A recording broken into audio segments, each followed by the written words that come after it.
Esther Ghey joins me now. Thank you so much for speaking to us today, Esther. Can you tell us a little bit about what led you to drive this campaign and how Brianna's experience shaped that? So today I am calling on the government to ban phones in schools and to provide funding for lockable pouches or a similar alternative. The campaign is called Phone Free Education, and the reason why I'm pushing for this is because of Brianna's issues around phone use in school. I requested some information from the head teacher, Emma Mills, at Birchwood Community High School, where Brianna went to. And during the 3 years that Brianna was there, it's really difficult for me to say this because as a parent, I feel like I failed, but there was 120 safeguarding issues around phone use. You didn't fail. Thank you. You didn't fail. Thank you. There was 120 safeguarding issues around phone use, which was a range of issues from Brianna being at risk of child sexual exploitation to Brianna self-harming due to what she was accessing online. There was also 116 behaviour incidents logged as well, from Brianna having a phone underneath the table, refusing to put a phone away, going to the toilet to film TikTok videos. And I know that Brianna isn't an isolated case. This is still going on in schools. And there's been government guidance in place now for over 18 months with no review into if this is actually working.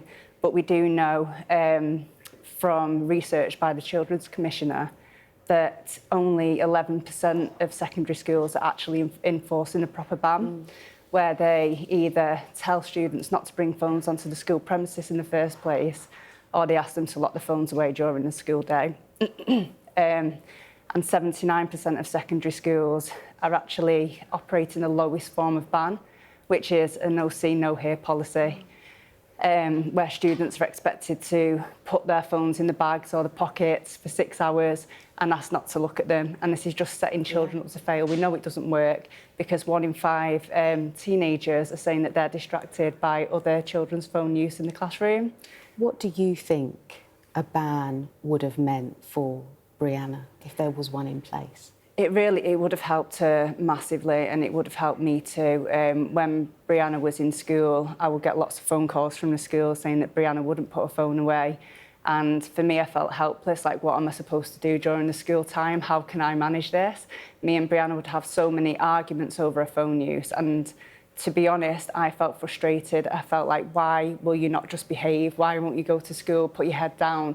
But after being in this area now for 2 years and realising how addictive smartphones are and social media is, she really was just set up to fail. She couldn't manage that. And I think that if we had this ban in place, it would have made her a lot less vulnerable too. She would have been in school, she wouldn't have been being excluded. And Emma Mills at Birchwood has brought in the pouches. Yes. So she's had them there for 12 months now. She's doing amazing work.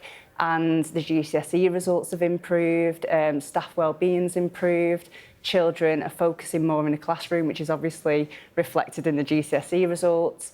Something that really stood out to me that Emma said was that in the first 2 weeks, she was walking past the school dinner hall thinking, why is it so noisy in there? And it's because the children were having real face-to-face interactions. So with regards to Brianna, I think that she would have found a better friendship group. She would have had the opportunity to focus on her education. She would have been safeguarded better.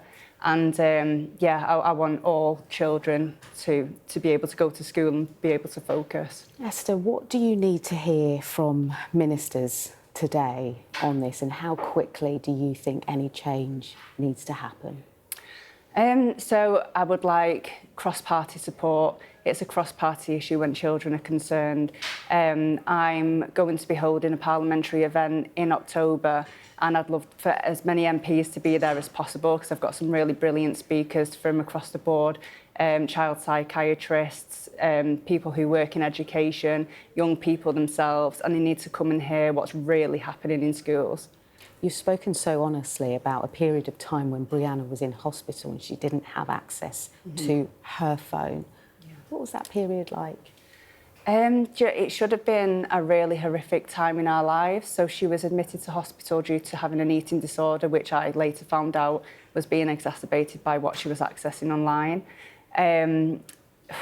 Yeah, she was admitted to hospital for over a week, and it ended up being like it was a lovely time because I felt like I got my child back. Like she didn't have any access to Wi-Fi. She had no internet on her phone, and yeah, it's like I got my baby back for a week. And when she was discharged and she came home, she was back in a room and back online. And I feel like we are just losing our children to the online world. And if we can get this if this campaign is successful, then at least our teenagers will have 6 hours a day away from the pull of the screen, and they'll be able to focus, communicate with each other, and also be safeguarded properly.